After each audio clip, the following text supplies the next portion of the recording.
Hey everyone, and welcome back to The Explainer. Today, we're basically putting on our detective hats.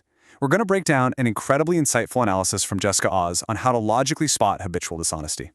Look, if you've ever found yourself in one of those confusing, just totally emotionally draining interactions where you can't quite put your finger on what's actually wrong, this explainer is absolutely for you. We're going to take those messy, emotional interactions and transform them into clear, objective behavioral data points. So, by the time we wrap up here, you'll have the tools to stop overthinking and just start observing reality. So here's our roadmap for today. We'll be walking through the shifting flexible reality, defensiveness instead of clarity, the trap of half-truths, when actions expose words, dodging the direct answer, and finally, reclaiming your reality. Let's just dive right in. All right, starting with number 1, the shifting flexible reality. Let's look at how a timeline brilliantly illustrates what we call narrative stretching. Think about it. On day 1, the very first version of the story is super clean, simple, and totally designed to just close the conversation out quickly. Like, I stayed in with my cousin. Boom, nothing to question there, right? But then on day 3, you get this really subtle shift. Suddenly it's, well, I was out for a bit. And by day 5, the timeline stretches even further to, ran into an old friend. Now these shifts, they feel kind of small enough to ignore on their own. But when you put them together, they form a glaringly clear pattern of narrative control. Now, what's really fascinating here is the psychological difference between genuine memory loss and intentional manipulation. I mean, a truthful person might forget small, irrelevant details, like, what they ordered for dinner or what shirt they were wearing, but they keep the core elements of the story totally intact. But when you're dealing with narrative control, the core timelines and the actual people involved begin to magically adjust. You aren't dealing with a bad memory here. You're dealing with a very intentional effort to control what you know and, by extension, how you feel. So the absolutely crucial point boils down to this. If the original story was accurate, why does it need editing? I really want you to anchor yourself to that logical question. If you ever find yourself having to mentally reconstruct someone's timeline just to make it make sense, well, you're no longer observing the truth. You're just managing confusion. Okay, moving on to section 2. Defensiveness instead of clarity. As the source wisely points out, the truth generally doesn't require a whole lot of protection. So let's break down the 3 distinct layers of defensive resistance a dishonest person uses to completely flip the power dynamic on you. First, they question your intention. They'll say, "Why are you even asking me that?" Boom, the focus immediately moves off the facts and right onto you. Second, they label your behavior. "You're just overthinking," or "You're being insecure." Notice how these aren't actually answers? They're tools to make you feel like you are the problem. And finally, they escalate emotionally.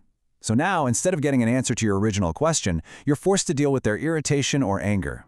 Look, healthy defensiveness might involve a little initial friction, sure, but it ultimately leads to clarity. Strategic deflection, on the other hand, leads to trained confusion, and this behavior literally conditions you over time. You start to subconsciously learn that asking a simple question is going to lead to this exhausting conflict. So what do? To keep the peace, you just stop asking. You suppress your own curiosity, and honestly, that is exactly how someone slowly conditions you to accept way less truth than you deserve. Which brings us right to sign number 3, the trap of half-truths. Consider this exact quote from the source. "I told you I went out. I never said I was alone." I mean, wow, right? The initial statement, "I went out," isn't actually a lie. It's technically true. But the crucial details, like who they were with or what actually happened, are completely and intentionally omitted.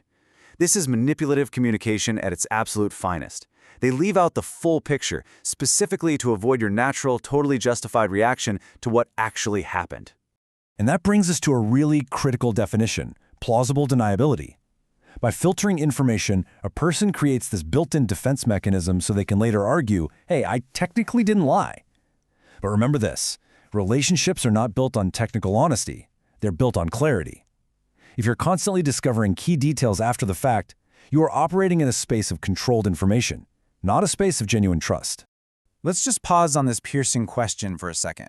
If the full truth wouldn't be a problem, why filter it? Omitting details isn't an accident. It's an active, conscious choice to minimize reality. If the surface looks squeaky clean, but there are a dozen questions lurking underneath, don't rush to accept it. Make them clarify it. All right, on to sign number 4, when actions expose words.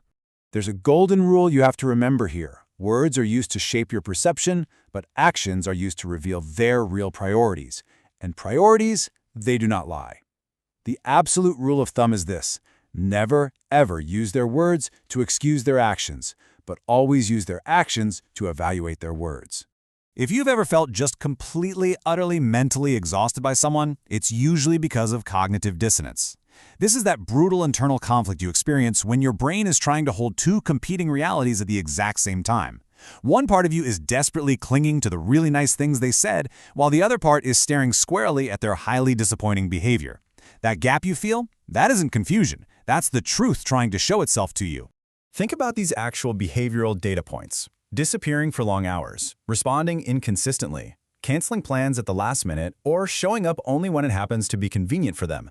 Now, I want you to ask yourself a really hard question. If you completely removed every sweet word or promise they ever said, and you judged this person entirely on these actions alone, what conclusion would you reach? Because that conclusion, that's your reality. Intentions are cheap, folks, but consistency is expensive. And that brings us to the fifth and final behavioral sign: dodging the direct answer. Here is a rule you should basically commit to memory. Length does not equal honesty, and detail does not equal truth. Say you ask a really simple yes or no question, something like, "Did you talk to them?" And in response, you get this 3-minute long-winded explanation about how complicated the night was, how tired they were, and how you're focusing on all the wrong things. Well, they aren't actually answering the conversation. They're managing it. An explanation does not equal an answer. An honest person just naturally lands on clarity, but someone who is avoiding, they stay in constant motion. When someone consistently avoids giving you a direct answer, they are actively controlling your access to reality. They're deciding exactly how much you get to know and in what form you receive it. It keeps you from ever fully putting the puzzle together because you're always missing pieces. Being direct is not aggression, and expecting a real answer is definitely not insecurity. Okay, so we've identified the signs. Now what? Let's jump into Section 6, Reclaiming Your Reality. Here is your actual behavioral toolkit to handle this. First, when they get defensive, do not rush to fix it or soothe them. Just stay grounded. Second, calmly bring the conversation right back and ask for simple yes or no clarity, and then just watch how they react to that boundary. Third, stop giving them credit for mere intentions that they never actually act on. And finally, resolve that cognitive dissonance we talked about by aligning your decisions purely with their behavior, not their words. You literally take your power back the very moment you hold your boundaries. And I'm going to leave you with this final, somewhat provocative thought. When you are faced with these 5 signs of habitual dishonesty, you have a very clear choice to make. Will you choose the temporary comfort of their words or the absolute clarity of their actions? Thank you so much for joining me on this explainer today. Keep observing, stay focused, and I will see you in the next one.